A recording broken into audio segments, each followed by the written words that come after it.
आणि ब्रेकनंतर आपण जाणार आहोत ठाण्यामध्ये सगळीकडेच या गणेशोत्सवाला सुरुवात झाली आहे।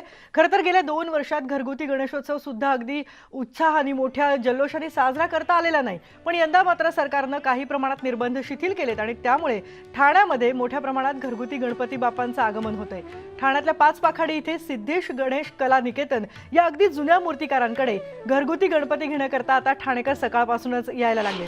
लहान आणि मध्यम आकाराच्या मूर्ती इथे आहेत। कोणताही खूप मोठा गाजावाजा न करता हे सगळे भक्त आपल्या बाप्पाला घरी नेत आहेत आणि आपण थेट जाणार ठाण्यामध्ये आमचे प्रतिनिधी अजित मांढरे आपल्या सोबत आहेत। अजित, खरं तर ठाण्यामध्ये घरगुती असेल किंवा सार्वजनिक असेल गणेशोत्सवाची एक वेगळीच लगबग असते, पण यावेळेला साधेपणाने असलं तरी उत्साह मात्र तसाच बघायला मिळतोय। निर्बंधांचं सावट अर्थातच असणार आहे। निर्बंधांचं सावट आहे, पण याच सगळ्या नियमांचं पालन करत गणेश भक्त आहेत, त्याचबरोबरीने जे मूर्तिकार आहेत त्यांनी सगळे नियम पाळून घरगुती गणपती बाप्पा जे आहेत ते आपापल्या घरी नेण्याकरता हे अशा पद्धतीनं जर तू पाहिलं तर एक पारंपरिक पद्धत पार करून नारळ सुपारी देऊन दक्षिणा देऊन गणपती बाप्पाची मूर्ती जी आहे ती आपल्या घरी नेली जाते आहे।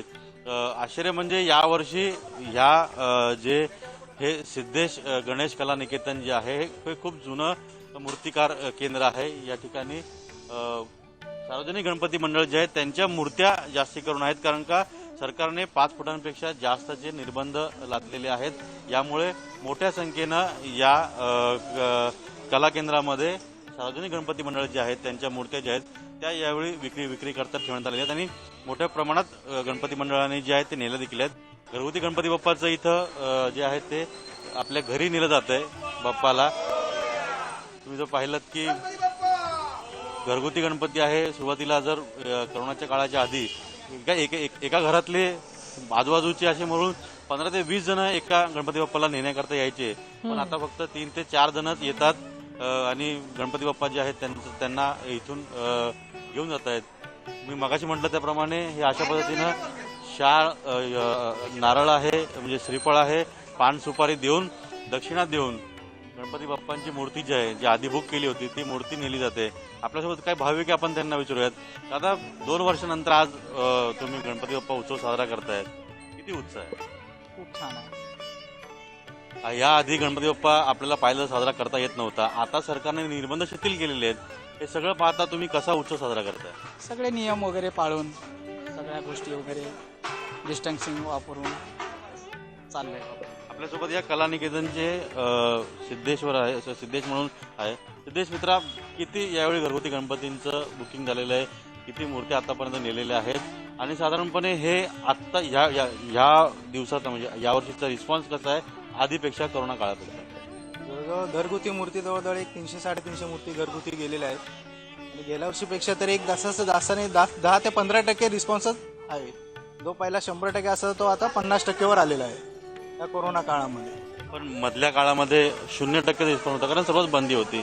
आता त्यातल्या त्यात तरी बरं आहे, त्यातल्या त्यात पहिल्यापेक्षा तरी गेल्या वर्षीपेक्षा तरी एक 15-20% वाढ आहे।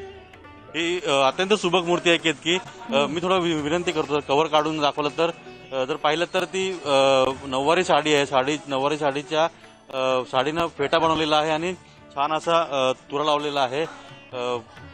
दागिने देखील सुबक आहेत, म्हणजे ही छोटी मूर्ती आहे पण मूर्तीच्या अंगावरती कपडे जे आहेत ते लावण्यात आलेले, अतिशय सुबक मूर्ती आहे। गणेश भक्त आपल्यासोबत आहेत। दादा, यावर्षी गणपती बाप्पा साजरा करताय तुम्ही, दरवर्षीप्रमाणे साजरा करता येत नव्हता पण यावेळी आता तुम्हाला साजरा करता येतो, किती उत्साह आहे?